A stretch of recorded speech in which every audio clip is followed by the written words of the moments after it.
Hello, hello, hello. I am Lisa Bailey. I'm coming to you from the Bailey View. I am one half of the Bailey View, the Lisa half, obviously.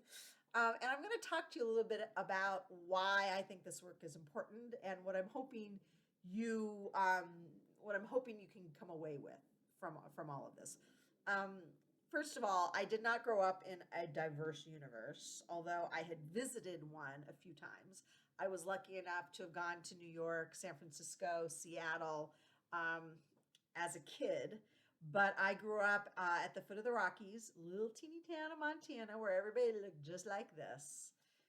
Not all were blonde and blue eyed, but they were all very fair. The racism was real towards the Native Americans, and unfortunately, I witnessed a lot of that. Gratefully, my family was very good at being. My dad was always very outspoken against racism, and when people would say nasty, horrible things, he would always stand up for it. And so I I had somebody who was modeling that kind of behavior for me, thankfully. But I still was so misinformed. Holy crap. As I'm sure many of you are or have been. If you have, I'm hoping some of you have more information than I did growing up as a kid. And if you're watching this, of course you do. But honestly, I was so naive, and because I thought I was a good person, I mean, to be honest, I was, but I didn't understand the implications of walking around in my colonizer's skin, right? As a woman of Northern European descent, I'm a cisgendered, right? So for those of you, I'm just going to break down some vocabulary. So cisgendered means I was assigned a female gender at birth. I still identify as a female in my adulthood, right? That's cisgendered. And Northern European descent. Most people use white, but because white is a construct and it's bullshit and it's what everybody is assimilating towards. And I think part of the problem that is white supremacy, I will refer to myself as a Northern European, so a woman of Northern European descent. I'm going to say white on occasion, just it's easier to, through, and I will quote it, I'll say white so you understand what that means. So having said that, as a white woman moving to New York City, and I was my roommate and soon to become best friend was Haitian American. Her then boyfriend was a Jamaican, and my then boyfriend, current ex husband, who's now my ex husband, was Venezuelan. So it was just me and the three of them. And Norman, the Jamaican, hated me on principle. Whew. And I feel, I didn't understand why. I wasn't offended. I was just confused. I was like, but I'm nice. I'm extrovert. I'm friendly. Why me? Right? And jeepers. I guess today would be called white fragility. But honestly, it really was just, I just didn't understand. I just didn't understand. And so I have been gifted with so many people around me that have been willing to help educate and communicate things that I probably didn't deserve to have them educate and communicate with me in that way, but I'm very grateful that they did because it has moved me towards, and by deserve I mean I wasn't worthy of, right? I don't mean like, oh, I didn't deserve that treatment, because I actually did deserve the treatment. What, you know, I was a white woman running around New York City thinking I knew more than I did. So once I was asked to read Malcolm X's autobiography, which I did, and once I read, I mean, blew my mother effing mind, right? I, I was shocked at how little I knew. I was shocked at how illiterate I had been about the Black experience in America. I know it sounds ridiculous. And maybe to some of you watching, you're like, well, God, you were stupid. How did you not know? I didn't know. I was the thing I was left with, that I was taught as a white girl in Montana, in rural Montana, and this is going to sound so awful, but it was Martin was the good one, the good one. And I mean, that language is so problematic. The good one, and Malcolm is the bad one. And the reason that Martin was the good one was because he was peaceful, and Malcolm was the bad one because he was the bad one because he was violent. Whatever. Anyway, I read Malcolm X's autobiography. I figure out, first of all, why he was speaking about violence and what his life had been up until then. And actually, by the end of the book, he's not talking like that anymore. So I'm like, so y'all lied to me, number one. What else have you lied to me about? What else have I been lied to about in this world? I quickly found out, right? I mean, so much, so much, so much, so much. And I dare say, those of you who have just begun this journey, prepare yourself. Prepare yourself for how little we, as white America, have been taught about the experiences of our BIPOC friends and family, and BIPOC being Black, Indigenous, people of color, BIPOC, BIPOC. It's another vocabulary thing. So I'll try and do that as I move along without just kind of rolling through that. But BIPOC, and it's shocking.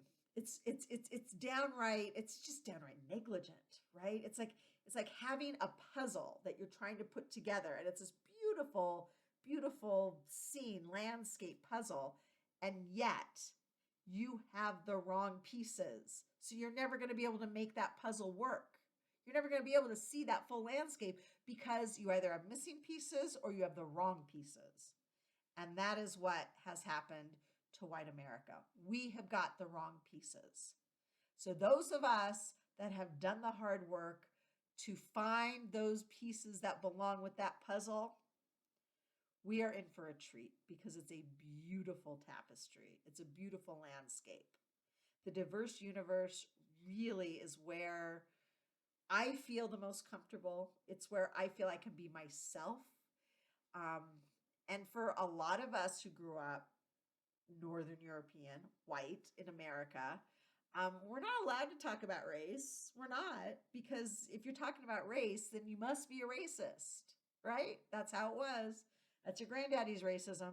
Well, and maybe your cousin raised racism, and maybe I don't know. You know what? It's racism, and it doesn't. It's not true. It's how you're talking about racism that makes you the racist or the non-racist or the anti-racist, right? And I dare say there's no such thing as a non-racist any longer. You're either, and I don't mean you're with us or you're against us. I'm not saying that. I'm saying either you understand the dismantling of the white supremacy systems that need to happen, so then you're joining us on this anti-racism journey, or you're here and you don't understand why we're doing this work and you're actively not doing it, which makes you part of that, right? So I'm really not trying. I don't want to polarize us. I'm trying to get y'all with me. I'm trying to get you to think like, to think as if, and again, I don't want to be condescending because a lot of you probably already think this way, because if you're watching this, you probably think this. And if you don't think this way, maybe you're not watching, maybe you're not. I'm hoping you are. I'm hoping that those that I need to reach are listening right now. But the deal is, if we do our own work, then we can maybe together piece that puzzle, right? Finish that puzzle and have it be beautiful and have it be the beloved community that Martin Luther King Jr. talked about in his speech, the beautiful Mecca that Malcolm X discovered was possible when he did his Hajj. I mean, it's a beautiful world, and there are far too many people experiencing it as a nightmare. And I think that that's really why I pursue those of you that don't understand why I do this work.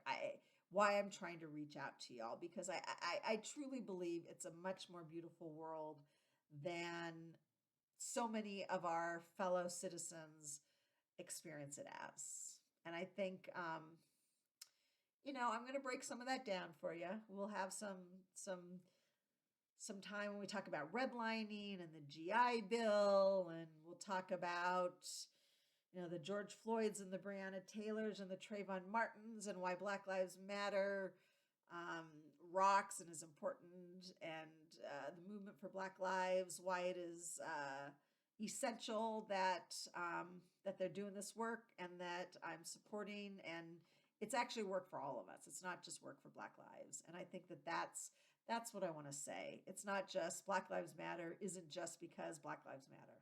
Okay, Black lives absolutely, unequivocally matter. And for those of you who are fighting with that reality in your head, that, oh, well, why isn't it blah, blah, blah? Why isn't it a different saying? Just stay here. Stay here. Stay here. We're going to work through it together. You're going to understand it, hopefully. And hit me up. Please comment on this video. Comment on my blog. I have a blog at Medium.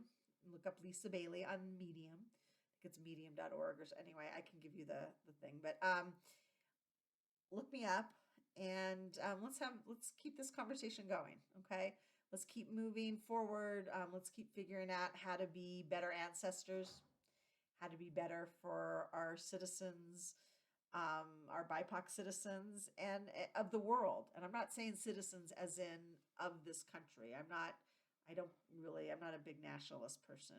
And it's okay if you are. I get that. We'll talk about that too. Anyway, thank you for joining. Thank you for taking 13 minutes out of your day to view this. And I just hope that you continue this journey with us, and we'll try and make it worth your while. Okay? Have a beautiful day and a beautiful weekend. Mwah.